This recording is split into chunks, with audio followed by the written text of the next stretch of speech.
Alright, so today is Saturday, July 26th. This will be the trading recap for yesterday, which was a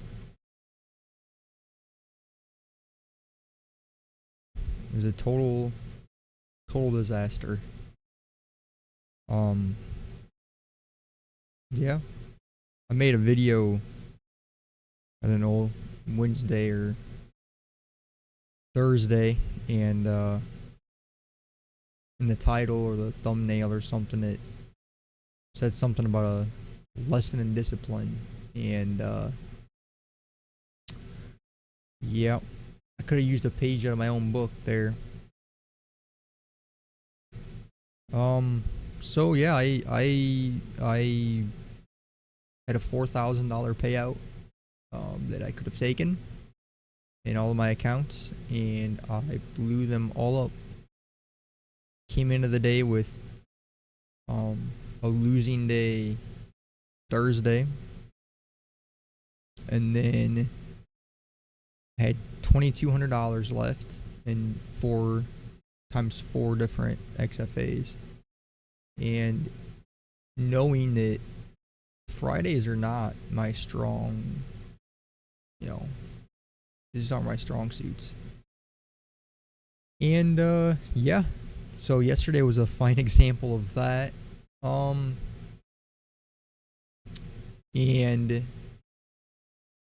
yeah, I feel like a total failure, a complete idiot. I mean, it's like the same thing just happens over and over and over. I mean, it's like you can't get out of your own way. It's like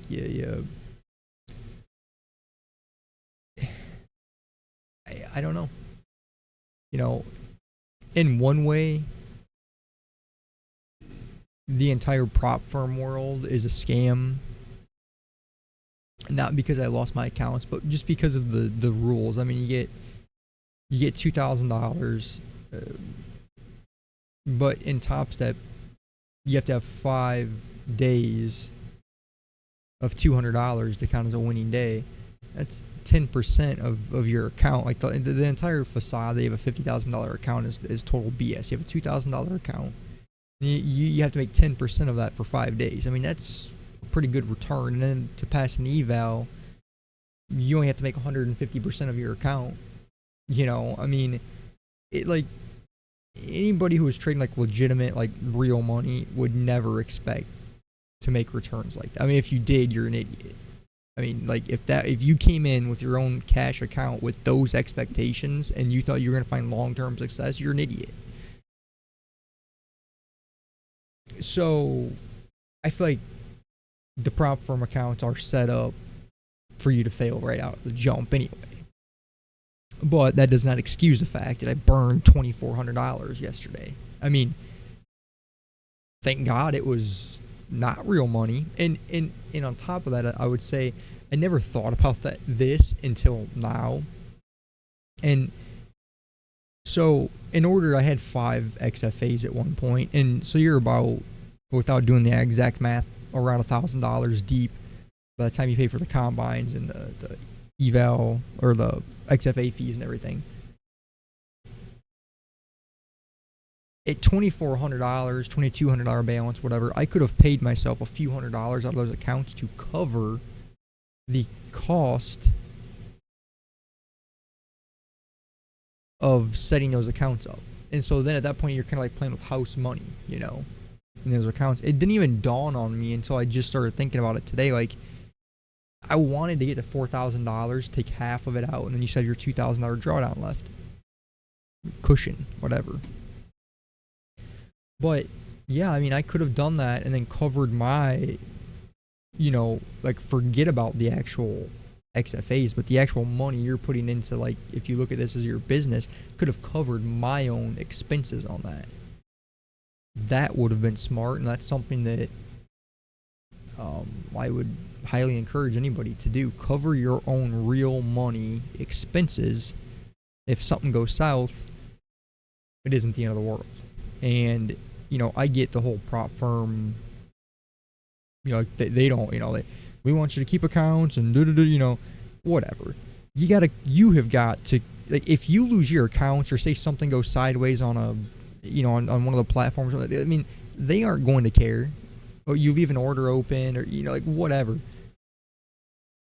They aren't going to be like, oh, we'll give you your accounts back. Like, they're making a business model, and I'm not going on, like, I think Topstep's great. I think there's a lot of crappy prop firms out there, and I think Topstep is one of the best prop firms out there. If you're going to trade with a prop firm, I really, really like Topstep.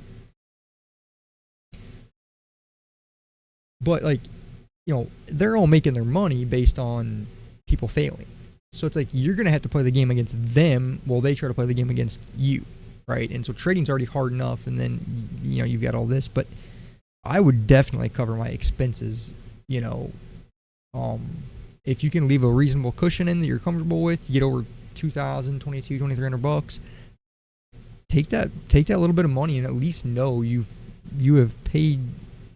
covered your own expenses on that. So I should have done that. But anyway, yeah, I mean, I it's like when you go on tilt, you should stop and you don't. And then you just justify every trade you could get in. And you don't stop until you can't trade anymore. Or if you get it back.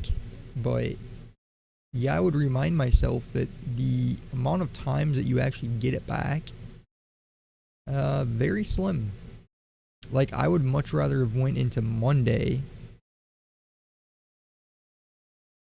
with accounts that I could have built back or just accepted that I had a max loss losing day and then just moved on with life and built the accounts back or whatever. But I, like, coming at it on a full tilt emotional standpoint, very poor way to like, like, the odds of me building my accounts back are much better when I'm not emotionally upset than when you've gone on full tilt. But I didn't stop myself. And also I would say to myself,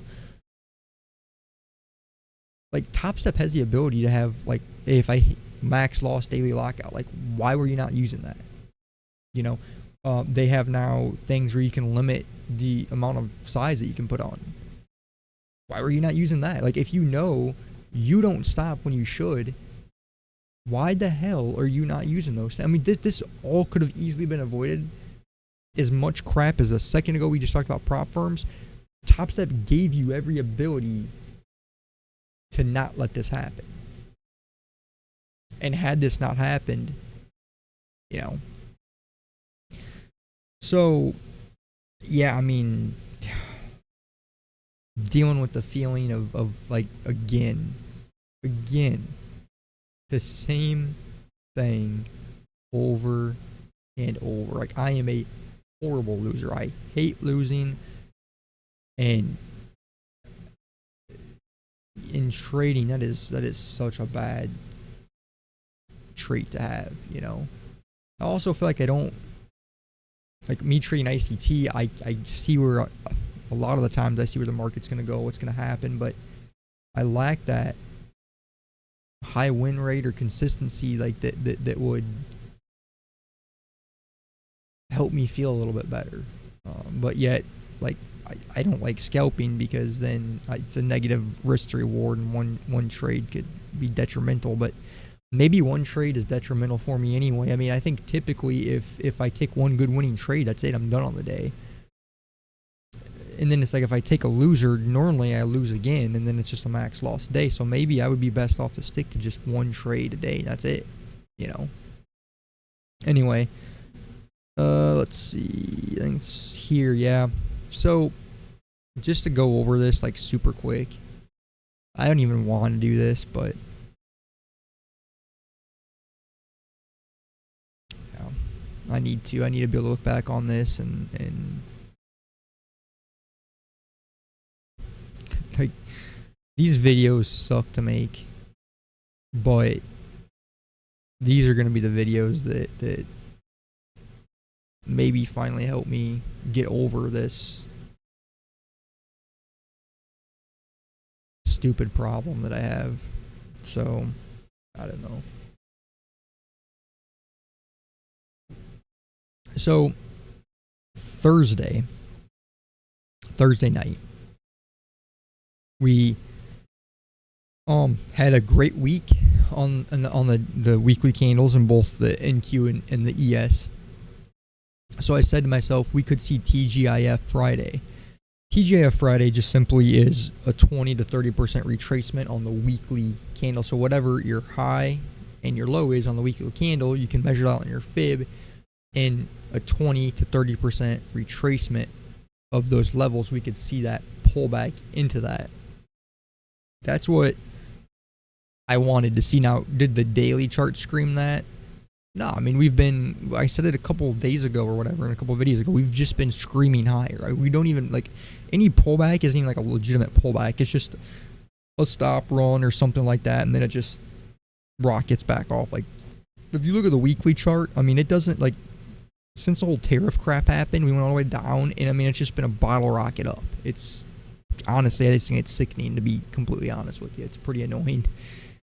Because I like trading reversals, and this is just a scream higher every day. But regardless, overnight, we took the all-time high out in the ES, and then what did we do? This is a 15-minute. We displaced down. This is a perfect ICT 2022 model. To me, take out an important high, displacement, we traded back into it, and then down we went. Would have been looking like this would have been where I wanted to see us take out. I mean, we can look real quick, like, so a little bit of my bearishness here lately, or like just because we keep putting in all-time highs every day, it's like, God almighty, you think you'd sell off at some point? And you look at this,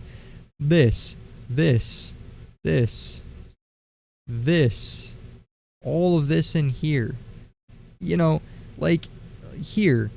I mean, to think that they're going to leave all these smooth relative equal lows in place and they're not going to raid all the liquidity that they've just been like setting up is like, I mean, BS, right? Like, BS. But, you know, it doesn't mean it has to be, didn't mean it had to be yesterday, and it was not yesterday, actually, at all.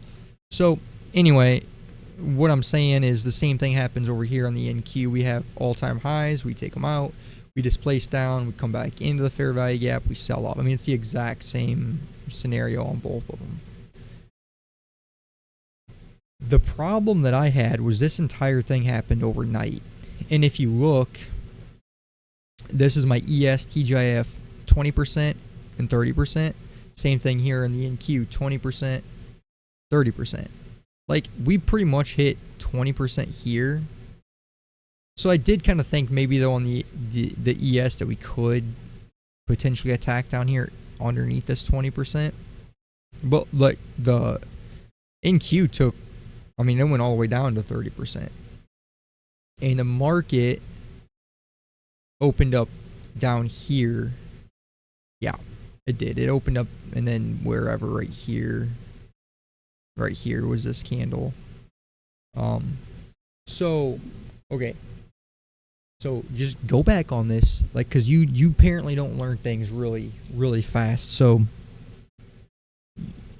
Thursday night, you come into this,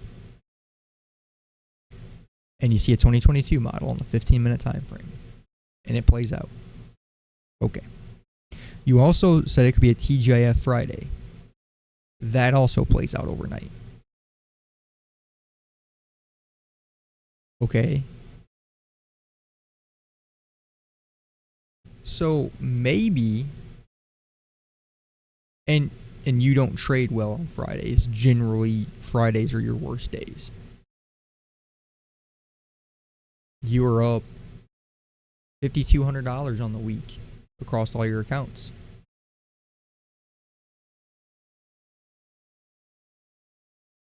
You're coming off a losing day yesterday.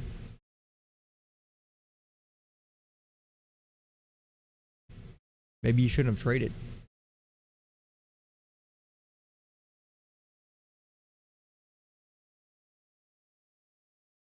I mean, if you didn't trade, you'd still have your accounts. You've had a great week. I mean, if what you wanted to see happened overnight, what the hell can you do about that? Just keep trying to short it because I wanted to go short. It's like it happened. It happened. You were right. I mean, what you wanted to. I mean, cool. Yeah. I mean, that was good. You don't have anything to show for it though, so cool. It happened. It went without you. So don't trade or say, hey, hang on a minute. Let's just see what happens. Because what happened was that New York opens up and the NQ takes out London low and this 30% level we had marked out. And wherever we open up here, and that doesn't happen. Now, it's a bullish SMT, but I was a little leery of this going up just because now we've got all this smooth area here in the ES, and the ES has this smooth area right down here. So also Asia went up fairly good, and that's all that was sitting up here. It wasn't like we had relative equal highs on either one of these, on the NQ or the ES sitting up there. So I was very leery on that playing out, and of course I was bearish even though everything already happened that I wanted to see for the bearish side. However, it's like sometimes having that daily bias has been screwing you lately, because if you would have came into this and just had your levels marked out and said, okay, what did we do overnight? Yeah, we did. Our TJF already played out, whatever, but what are the actual levels saying? Well, the levels are saying we just traded down here to London low. We swept all this out on the NQ. The ES isn't doing it. Oh, it's a bullish SMT, and what's left? Asia highs. So what should we do? We should look in the ES since it's the bullish one. And we should see if we can find something to trade up to. Potentially up to here. Well, lo and behold, and I won't flip to the 5 minute, but we did get a break in structure on the 5 minute. So not only did I get my 1 minute market structure shift, I got a 5 minute break in structure, a order block, and a fair value gap. Like literally my trading model set up. So we had London lows that stayed intact on the ES. So we already looked at that. We had a bullish SMT going on. And look, again, this is easy to say in hindsight, but I wasn't looking at this. I was not looking at this at all. I was looking at the 15-minute time frame and not really, like, I need like 4 or 5 screens going here to keep all the different time frames going. But look, yeah, we start pushing up, and right here in this green candle, there's a 1 minute market structure shift. And then we aggressively come up here. So what's this? A bullish order block. What's right here? A fair value gap. So wait a minute. An order block inside of a fair value gap is like the unicorn model from what I understand from ICT. And that's paired with a bullish SMT. Wow, that's an awesome trade setup. Well, did it go to the next level of liquidity, which would have been Asia highs? Let's see. Oh, don't mess it up.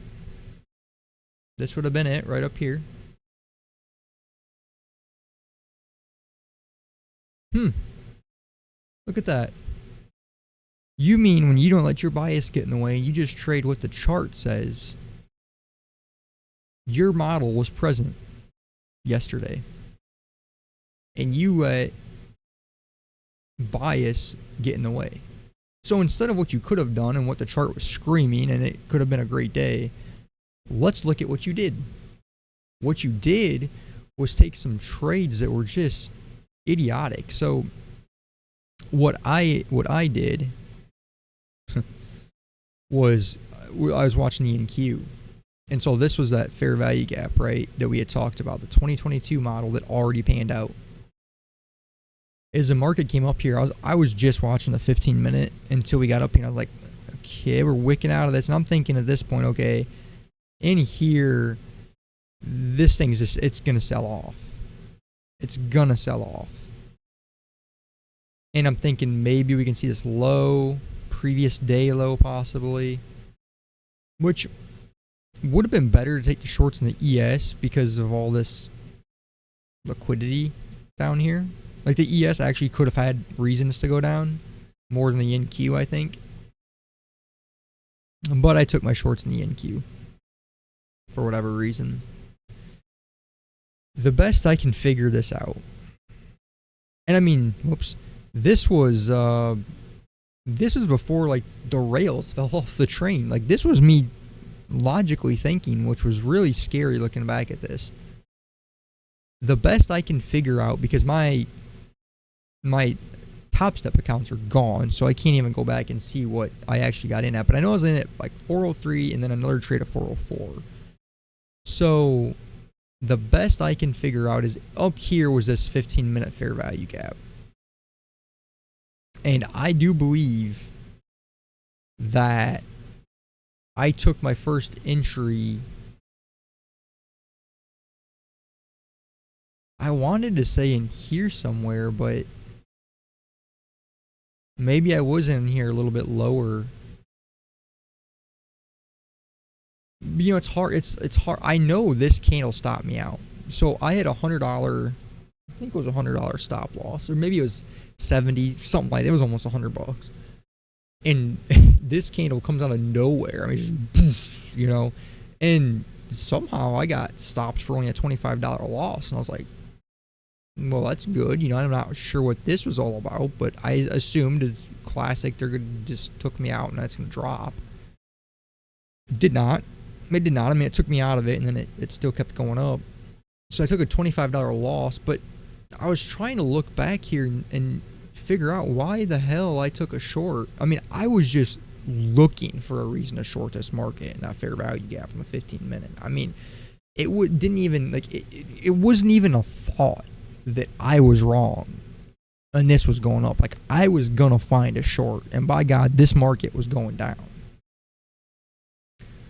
That did not work. It turns out imposing your will in the markets doesn't go well. So, I mean, even if you look at this on the 1 minute, like, you guys kind of like, it's like, I mean, there really wasn't even anything here. And if you're going to even set up a bit of a 2022 model, I almost would have wanted to have seen a sweep of this high, and you get it, but no displacement or anything really. I mean, a little bit right here.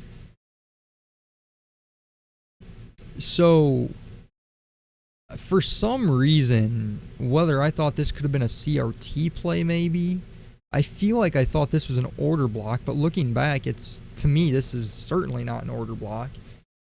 I feel like I was short in here. 403 just seems too high. Maybe I was short a little bit further down here. But again, like, I don't know why. I mean, yeah, we take out this swing and there's a fair value gap, but like show me the bigger ones. I mean, this is really, to me, like, this isn't really anything. I mean, it's just noise inside of this range. But I got short in here somewhere, and then this candle stopped me out for a $25 loss. And then, like, at that point, I thought, well, I got lucky. Like, I didn't even assume the full stop loss. Like, it's not very often that there's like just this huge push against you, like a flash candle, and that you actually get super favorable, like, slippage, like almost a break-even trade. And I thought, maybe I should just stop now, because I don't know what that candle was, but, like, you know, something just ain't right here. I did not. I took another trade. And this one had to have been even worse. I'm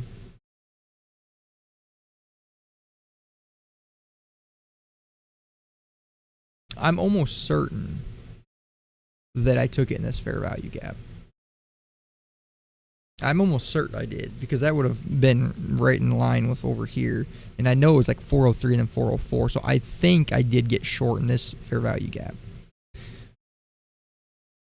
Why? I mean, did it take this high out and then displace down? Did the 5 minute look like we were going to go down?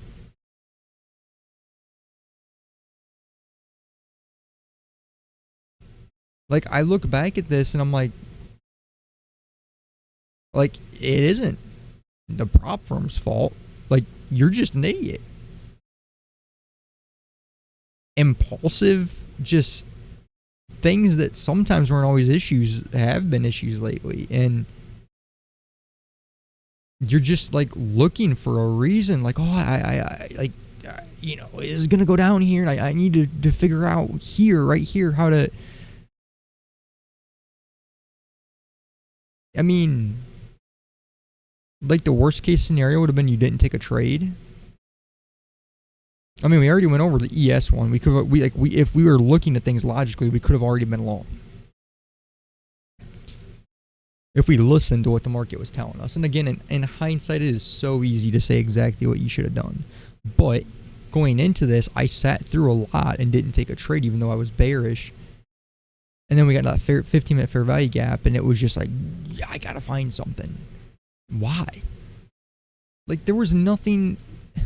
You came into this, I mean, show me the huge displacement that was down that would have been like, I need to jump inside of this. And you took 2 shorts in here. So, I don't know what.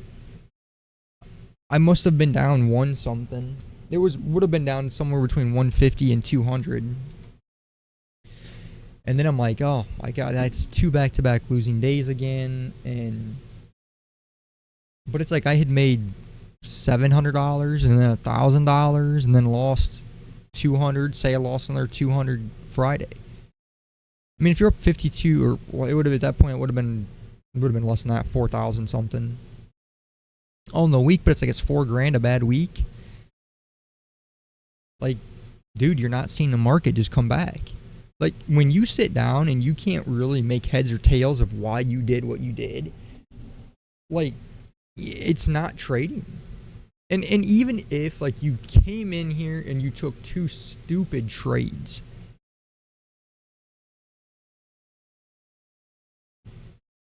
I mean, if you go below, for me it was $200, like that was my max loss on the day, then just fucking stop.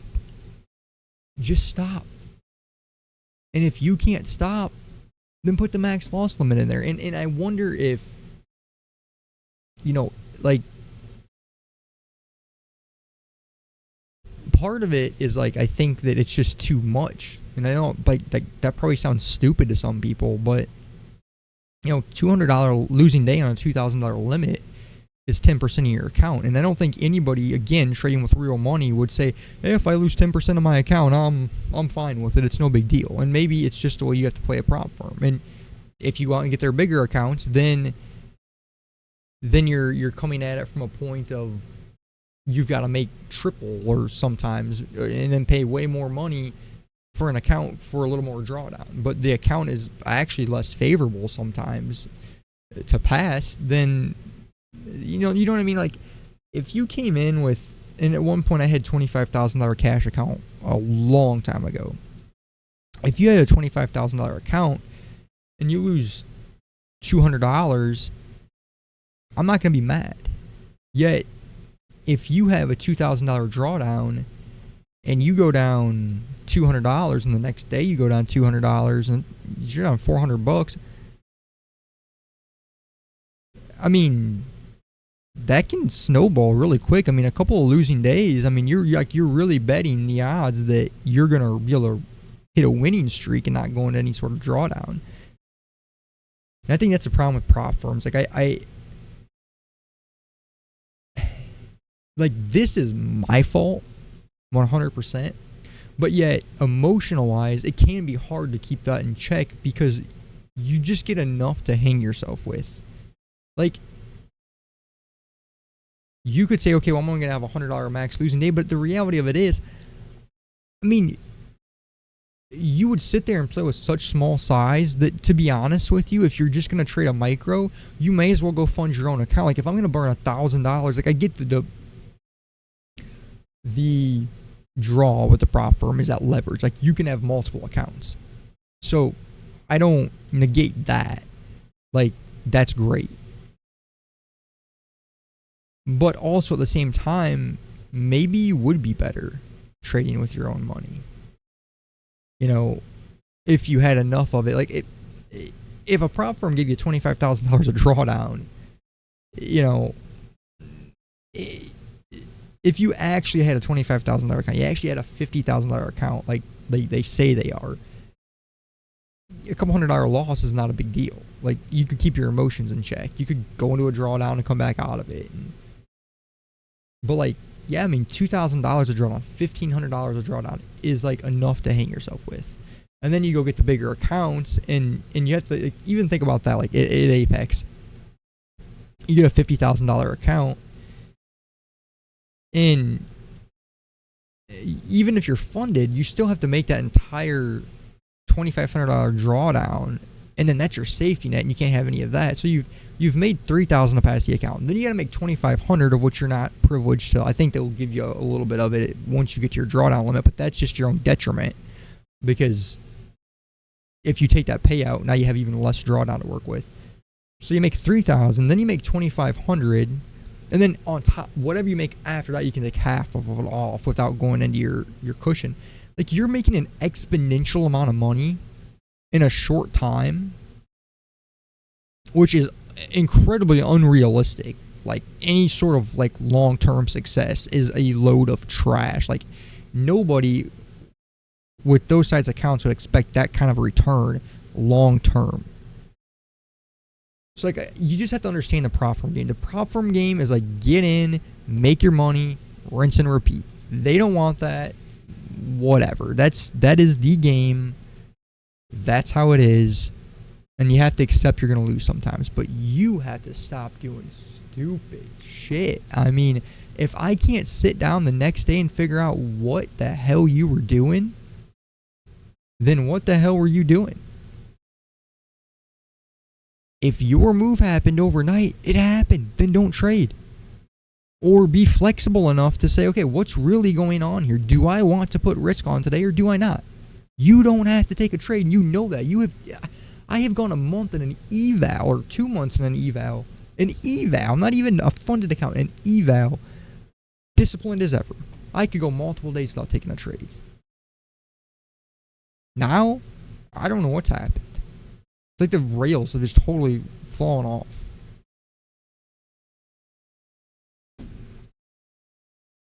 So here I am again. Nothing to show for it. Had a payout.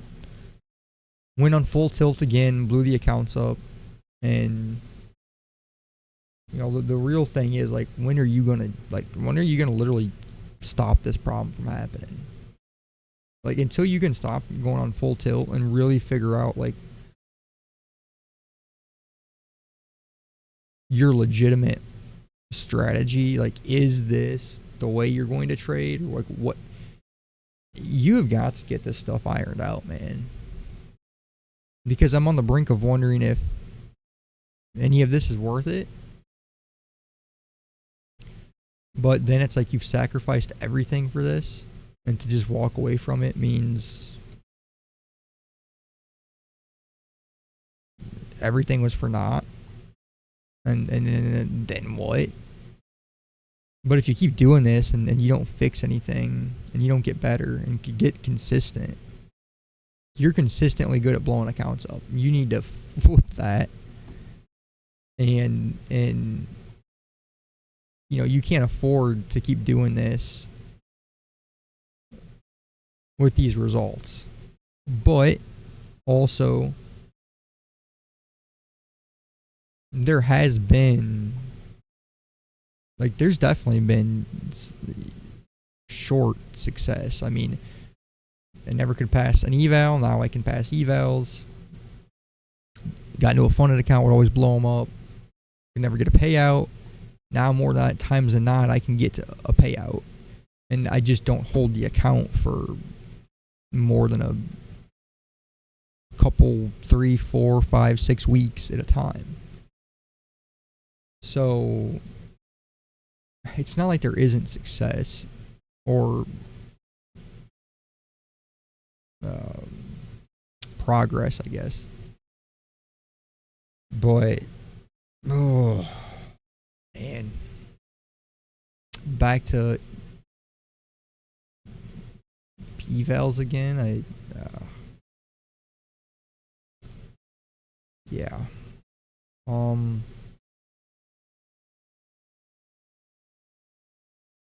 Yeah. I don't know. There's a lot to work through this weekend. Just please don't go on tilt. For God's sakes, just stop trading if that happens to you. Just the aftermath is it's not good. Just stop. It's so much easier said than done, but if you don't stop, you will never be successful.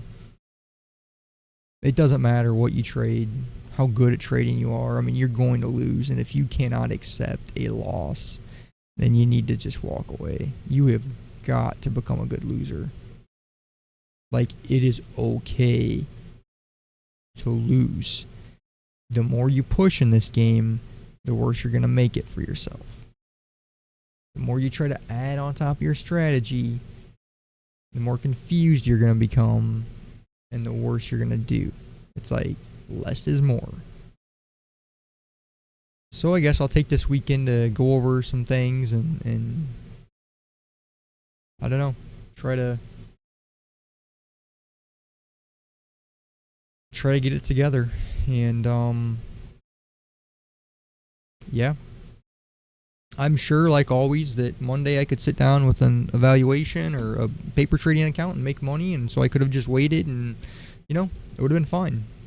Would have been okay. Instead, I sit all weekend with the cold hard reality that I acted like a complete and utter idiot again. My own fault. I've let the same thing for years continue to happen. At some point, it has got to be fixed. So, I'm checking out of this video. Yeah, so all 4 accounts blown in one day. $2,400 balance and 4 different XFA accounts that were at a payout. I mean, I could have taken a payout out of them already. I did not. I lost them all. And I keep Topstep in business. Another round. So, yeah. Yeah. See you guys in the next one.